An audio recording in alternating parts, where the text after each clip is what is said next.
Hi guys, my name is Sydney McMeans, and today we will be interviewing McKayla Childs, who's going to talk about the anorexia effect. Hi, I'm McKayla Childs, and today we're going to talk about my 3 year long research program or my 3 year long research data called the anorexia effect. Okay, so how did all of this start, and where did you start? So I started in my sophomore year with a general lit review, kind of about eating disorders and advertising. So I was focusing on how the advertising industry and how advertising on social media kind of capitalized on eating disorders and body image issues. What originally prompted you to examine eating disorders? So, eating disorders are really common within our age group, and they become a lot more common, like case wise, like actual reported case wise. There's been a lot more. And I kind of think this is due to diet culture that started in the early 2000s. A lot of mainstream types of media, TV, the modeling industry, social media capitalized on insecurities and eating issues and body image issues in order to advertise a product or influence a certain type of view or certain things like that. So when I started my project, I knew that I wanted to focus on general eating disorders because they seem kind of like the root of all kind of negative advertising. Okay, that makes sense. So, how did you realize that you wanted to study anorexia specifically? Most eating disorder cases that are reported, some do evolve, but most cases start with typical anorexia, and that's like restrictive eating, sometimes throwing up. When you think about anorexia, typical anorexia is one of the main eating disorders that all people in the eating disorder population have had or have had experience with. And so I wanted to examine anorexia specifically because it is the most common and also the most deadly. Okay. After exploring what the general public was saying about anorexia and social media, how did your literature review address this? So when I did my literature review junior year, I kind of focused on the evolution of media surrounding anorexia. I started with examining pro anorexia websites where one user would create the website and put content on there for other people on the web to search up and look into and to read about. And then I examined how these websites evolved when Tumblr became popular in the early 2010s, like 2010 to 2014, when Tumblr became popular. And it was very similar to how pro anorexia websites functioned because it was like a messaging board that people could post content on. But now, instead of one user controlling it, a bunch of different users could add content and comment on it separately and even message each other on the side. And then I kind of examined how that went into Instagram with more picture based sites and then into TikTok around the COVID year and the COVID time when people could actually see how these people moved and interacted in video format. So I focused on that evolution specifically and how the algorithm evolved as social media evolved. And I also kind of looked into two different types of methods within the lit review, which were surveys and participant data and content analysis. So, surveys, they would expose participants to certain content on social media, like control groups and then experimental groups. So, the control groups would look at something like traveling posts, and the experimental groups would look at certain types of pro anorexia content like general anorexia, pro recovery, fitspiration, thinspiration, and they would record how the users felt about being exposed to this for a couple times, like a couple hours. And then the content analysis that actually collected certain types of data from certain social media sites. So like it would collect posts, and then from the posts it would analyze them for themes, and then it would write a code book of certain themes. So that's kind of what I looked at, is how participants reacted to pro anorexia content on social media, and then how the content was connected through themes. And that was what I did in my lit review.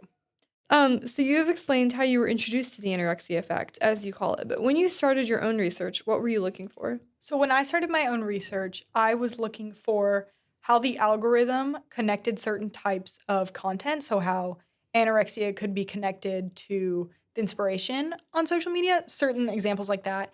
And then also how a certain group of participants felt that social media affected them. I didn't expose them to pro anorexia content like the studies in my lit review did. Instead, I asked them general correlation questions, kind of about how they felt social media affected them and then how much time they spent on it, things like that. How did you look for these factors? So, looking for the themes and like the interconnectedness of like maybe certain types of content like pro anorexia and inspiration and fitspiration, I used like the similar content analysis that my lit review did. I did it on TikTok and on Instagram and on Tumblr, and I used the themes that I found in my lit review. So those themes were their results, and I used them as my method. And I used these themes to code specific posts that I found on social media. So I looked at 4 different sections: pro anorexia, pro recovery, fitspiration, and thinspiration, and I coded posts of those with the themes that were the results of the literature review. And then for my second method, I used a survey that had 62 girls aged 15 or aged 14, 15 to 25 from the Houston Christian community. They were all anonymous. And it screened them for anorexia behaviors using scales like the EDEQ and the SCOFF, which are basically just like, how have your eating behaviors been in the past month?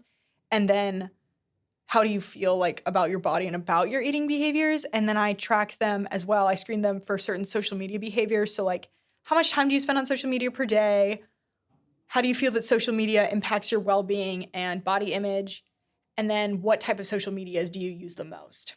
So that's kind of how I screened participants for those factors, and then also searched the web for this type of content.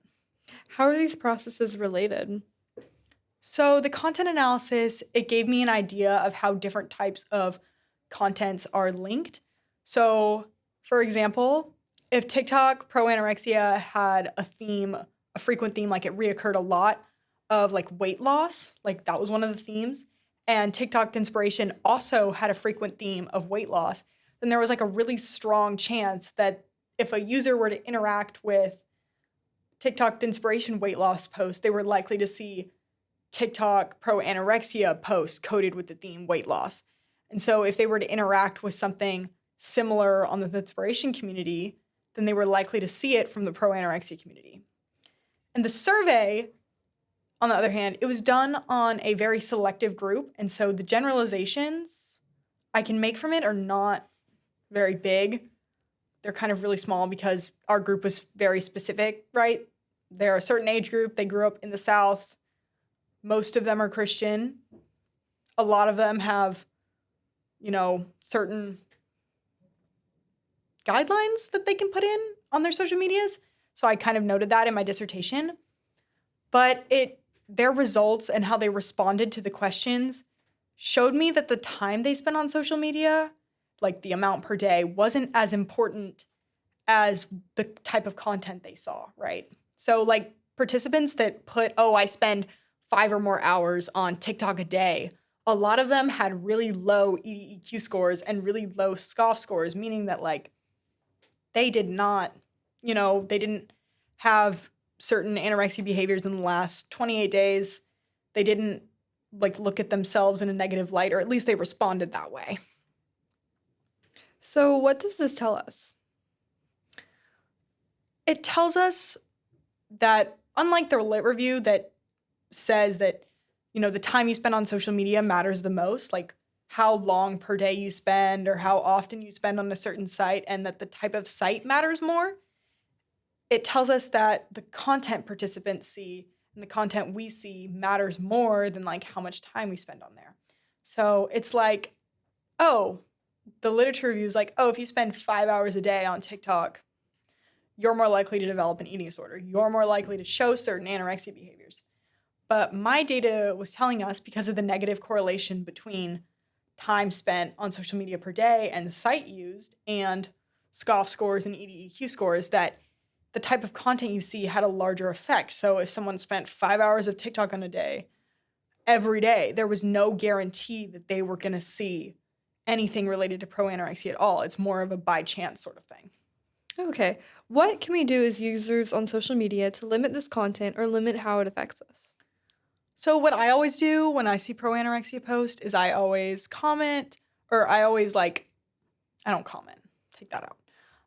I always dislike the post. I screen the comments, kind of see what they're saying.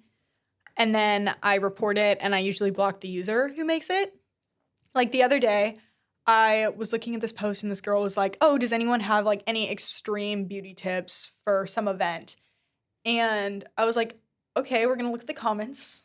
Open the comments very slowly, and a lot of the comments weren't about like beauty tips or makeup tips. They were about, using certain disordered eating methods. And I was like, "This is not okay." So I reported it and I blocked the user. And so as users, the interactions that we have with posts have the most power over what we see and over our algorithms. So if you see something and you're like, "This is harmful, this is not good," like the best thing you can do is you can block it, you can report it, you can click not interested, or you can just scroll past it. Like, don't interact with it whatsoever. But ultimately, what happens to this content and like how this content can be limited is up to social media sites and the owners of them, the companies of them. For example, TikTok, at the beginning of this year, they just released a new reporting method. So on their reports, instead of just using or like seeing an anorexia based post and commenting it for hate, harassment, or self-harm, you can actually report it as a disordered eating post. And so that helps TikTok narrow down the type of content that's actually self-harm related and instead looks at this category of post reported for eating disorders, and it can better screen other posts for them and work to get rid of them. So I think a lot of social media sites need to work with something like that. Oh, yeah, that's a good idea. Good on TikTok. With what you know now, what type of research do you think could be added or contributed to your data or in future research? I definitely think that the pro recovery community needs to be examined in depth. Pro recovery, it came out in 2019. It was a backlash kind of against pro anorexia, and it was like, recovery is better, you should choose it because of this. And it talked a lot about the positive experiences of recovering from an eating disorder. And it offered a really strong sense of community to people on social media who maybe didn't have someone else who could support them in their real life. So they kind of turned to social media for support. But around the COVID years, when eating disorder cases kind of went up, pro recovery became really toxic because a lot of users that were pro anorexia and that talked about their anorexia behaviors and how they starve themselves, they started hashtagging their posts with pro recovery because pro anorexia got banned as a hashtag and as a search term. And so they started, tagging their posts with pro recovery. So then a lot of the pro recovery content is also mixed in with a lot of pro anorexia. So I definitely think the pro recovery community needs to be examined and screened for, is it more harmful or helpful now that time has gone on? And I definitely think that with the evolution of social media, especially with the evolution of artificial intelligence, that needs to be looked into. For example, Snapchat just recently this year updated their site with a personal AI that users on Snapchat can talk to. And I definitely think a lot of social medias are going to follow suit with this. And so this AI type of format definitely needs to be screened and limited to make sure that users cannot ask it certain pro anorexia and ED tips to be like, "Oh, do you have something for this?" Or, "Oh, can you help me find this type of content?" The AI definitely needs to have the limitations where it won't show users that. Okay, so I know that your paper incorporates a little bit of the Christian worldview. What can users take away in that aspect? So, about a month ago in DSP, we talked a lot about the Christian worldview, the meta narrative, and we talked a lot about is and can. So, is what's happening right now. So, right now, pro anorexia is really popular. It is a really toxic community. It shows really harmful content that's very much so related to self harm on certain social media sites that are supposed to be used for positive sorts of connection and worldwide connection. So, currently, pro anorexia and social media is a toxic community. But I think that as Christians, we can strive to be better than this. Get it, that is can. We can strive to Good, be better than McKayla. this. We need to know that these influences and that pro anorexia is not who we are and not who we're intended to be. We aren't supposed to focus on the way we look at this, and our society is not supposed to oppress us in a way that is, negative and harmful for our bodies. Yeah. Okay, awesome. Well, thank y'all for listening. And I have Thank you watched so much. McKayla slave over this for the past 9 months, and she is going to make a wonderful impact in the anorexia and even bigger eating disorder world. Thank you. Thank you for coming on. Thank you so much.